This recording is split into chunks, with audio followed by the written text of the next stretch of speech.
But you know, he was just a really cool guy. And after I quit surfing in 1982, I wondered what ever happened to Mickey, because he had disappeared in 1974. Now, Peter, if you're here, do you have that magazine in front of you? You have it? Is it well? Anyway, if Peter will, do you have it in the bag? Peter, we rehearsed this. Come on. Like we rehearsed your speech. Yes, right. Okay, well, this magazine here is the result of my question, whatever happened to Mickey Dora? In 1983, I decided to find him. We didn't know if he was an actor in Hollywood or a lawyer under his real name, or maybe he was, thank you, maybe he was living with the Uber Nazis in Argentina because he had swastikas on his board occasionally.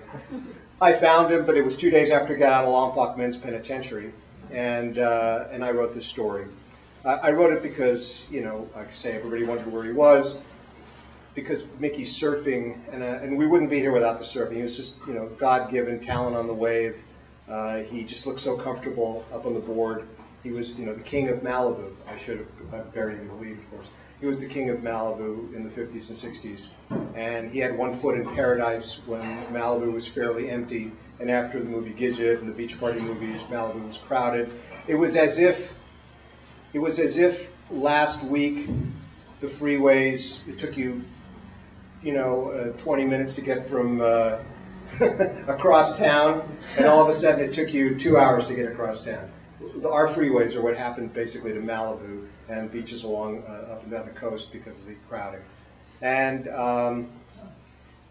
I admired all those things, and I wrote that story. And then I forgot about him for a while, just, you know, thought about him here and there. He went back to France and then to South Africa. And I kept in touch with a friend of his, and that we would talk occasionally about a book, but then he died.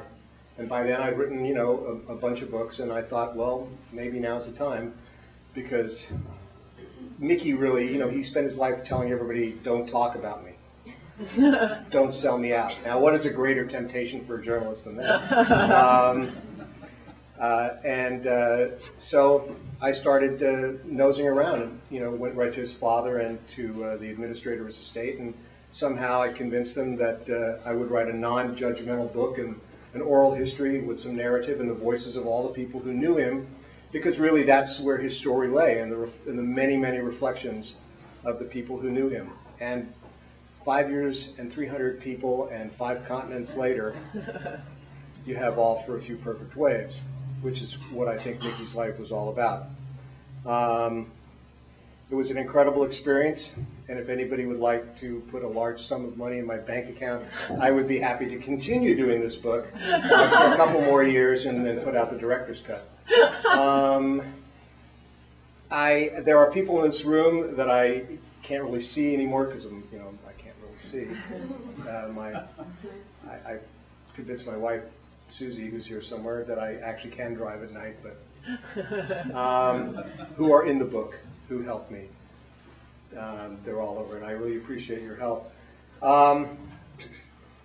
Mickey is a unique, like I said, unique character who won't pass this way again.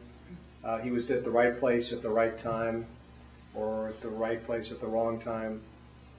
I think his, you know, his spirit inhabits the book. I didn't have any dreams about Mickey, but I'm sure his spirit is around here somewhere. So I would all check your wallets and purses before you leave, just in case. If anybody has any questions or anything about this, I'm happy to answer, because, you know, this is just off the cuff. Yeah, Todd. Explain what made Mickey such an outlaw in the surfing movement. Good. Something I should have remembered. When surfing became popularized and the surfing media, of course, had to have something to fill their pages, so they, you know, do what all celebrity magazines do. They go take pictures of the people surfing and they talk to them, and they all of a sudden have careers and there are contests. Well, Mickey rejected all that. Mickey said, you know, I don't want you here. I don't want you on my wave. I'll push you off my wave, which he was known for. And, you know, he just wouldn't play the game. And when he did play the game, he would get in the magazines and, of course, bite the hand that fed. He would say, you know, these magazines suck. And I'm really just being in the magazine to let you know, as a public service, you know, how you're being bamboozled by, you know, these goons. And, you know, Mickey, somebody said to me that Mickey was a scammer, a jerk, and the most influential figure in modern surfing culture. He complained about contests and boards and anything commercialized, except, of course, when he needed money to go surfing, because he never had a job. And he would complain, but then, of course, he would have to complain about that as well. So it just went back and forth. He was, like I say, a charming character who was, you know, who could surf like nobody's business. He surfed his greatest wave, some say, when he was 64 years old in South Africa and Jeffreys Bay, a wave he described as a tornado on its side. He just, at the surf culture panel at the LA Festival of Books over the weekend, one of the guys on the panel, Stephen Kotler, who wrote a book called West of Jesus, and essentially talks about how surfing helped him rehabilitate him from Lyme disease. He talked about the chemical reactions in your brain from like sports, and most of sports, like, you know, running or skiing, or they're all adrenaline based. But surfing is adrenaline when you're trying to catch a wave, but then it's this sort of zen endorphin state when you're concentrating and you're trying to stay on the wave and surf, and you're just one with, you know, you're just reacting without thinking, and it's addicting. And at the end of my book, Mickey says, you know, that all the things that he had become, I mean, all the things that happened, everything he did was just because he was addicted to the sensation of surfing. And, you know, that, and he didn't want to work.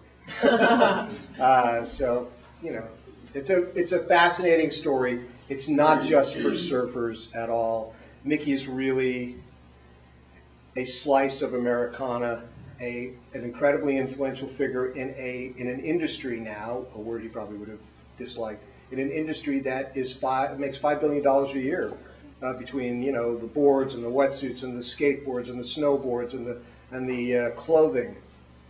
Surf culture invades us. You know, turn on your TV. I bet you in the next couple of days you'll see a commercial for baby boomer financial planning, or a yogurt that keeps you regular, or something. I was watching something just yesterday night. I was about some sort of thing to make your hair less gray every day. And there's just, you know, stuff for kids. So the advertisers think surfing is cool, and it is.